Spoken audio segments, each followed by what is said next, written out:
Bharat EFTA अर्थात युरोपीय मुक्त व्यापार संघटन वस्तू आणि सेवांच्या व्यापाराला चालना देण्यासाठी मुक्त व्यापार करारावर आज स्वाक्षऱ्या करण्यात आल्या। या संघटनेमध्ये आइसलँड, लिंक्टेनस्टीन, नॉर्वे आणि स्वित्झर्लंड ही सदस्य राष्ट्र आहेत। 7 मार्चला झालेल्या केंद्रीय मंत्रिमंडळाच्या बैठकीमध्ये या कराराला मंजुरी देण्यात आली होती। हा करार म्हणजे महत्त्वाची घटना असल्याचं केंद्रीय मंत्री पियुष गोयल यांनी म्हटलं आहे। 15 वर्षांच्या कठोर मेहनतीचं हे फळ असल्याचंही त्यांनी सांगितलं।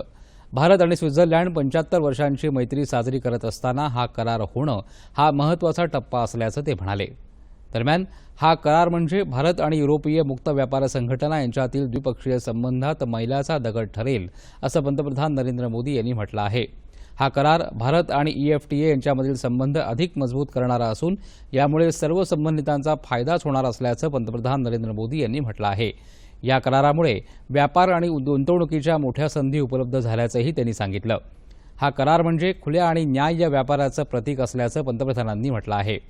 बहुआयामी सुधारणांमुळे भारतानं सुलभ व्यापाराचं लक्ष्य साध्य केलं असून व्यापार निर्मिती आणि निर्यात क्षेत्रामध्ये नवीन उंची गाठली आहे असंही त्यांनी स्पष्ट केलं आहे।